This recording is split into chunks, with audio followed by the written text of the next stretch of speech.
So the prophet Isaiah challenges his people and us who hear his word today through the power of the Spirit.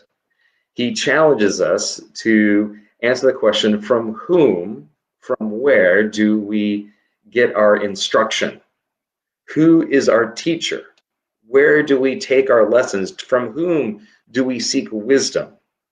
And, in the religious marketplace of Isaiah's day, there were people who were, you had the Baal worshippers, although the popularity of Baal had gone down once the northern kingdom had been destroyed.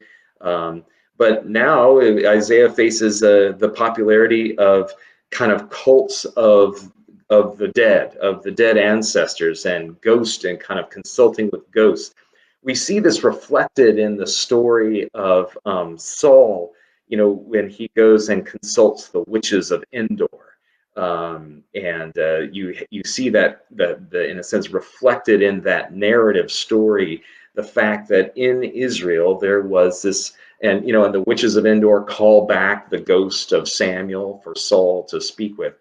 And that narrative, in that narrative, it's a condemnation of those practices. It's a condemnation of that sort of ancestor, kind of this ancestor worship, but also consultation with the dead, this kind of necromancy.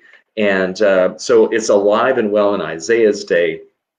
And really, a consultation with the dead can stand in for, our attempting to get wisdom or instruction, or in a sense learn about or receive a future from that which is dead. Dead things don't have a future. They're trapped in the past.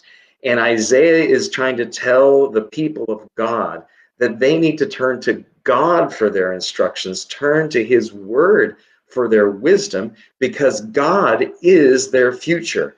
And he is a living God and seeks to make them a living people in him. But if they turn from his wisdom and turn from his word and start consulting dead things, things of the past, then they will have no dawn, right? That in a sense, they will have no morning. There's no future. There's no tomorrow for that sort of wisdom.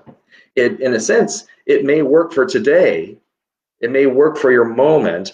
And in a sense, you can go to whatever guru works for you. You can turn to the astrology section of the newspaper or website. You can go to conspiracy theories. It may work for you today. Whatever you read on the internet, whoever you consult for your wisdom, or try to get the word to help you manage today's crisis, but it doesn't have a tomorrow. And Isaiah challenges us with God's claim on our tomorrows, and that claim on the future is what comes into the present and seeks to save us, seeks to bring us into God's future.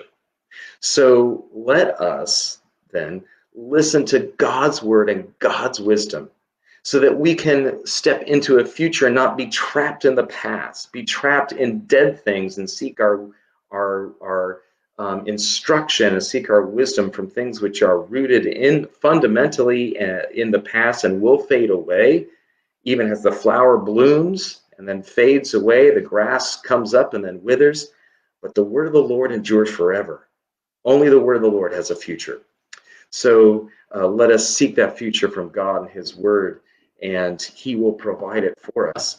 And it may seem like that future is dead. It may seem like, hope is so far away, but Isaiah concludes this passage with, look at Zebulun and Naphtali, the two parts of the land of Israel that came under foreign occupation first. And he's basically saying, look, those areas up in Galilee may look dead. There are no Israelites left there, but there is a future there nevertheless in the land of Galilee of the Gentiles.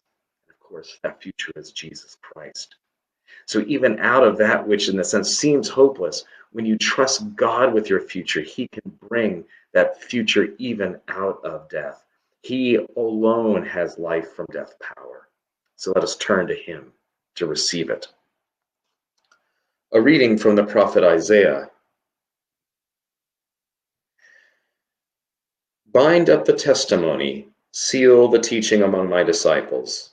I will wait for the Lord, who is hiding his face from the house of Jacob, and I will hope in him. See, I, the Lord, I and the children whom the Lord has given me are signs and portents in Israel from the Lord of hosts, who dwells on Mount Zion.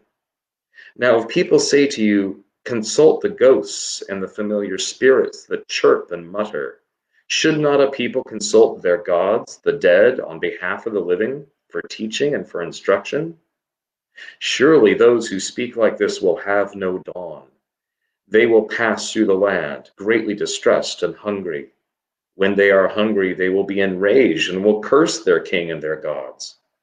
They will turn their faces upward, or they will look to the earth, but will see only distress and darkness, the gloom of anguish, and they will be thrust into thick darkness. But there will be no gloom for those who were in anguish.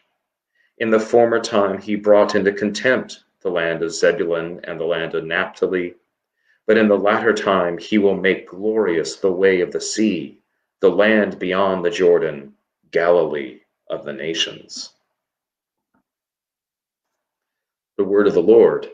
Thanks be to God.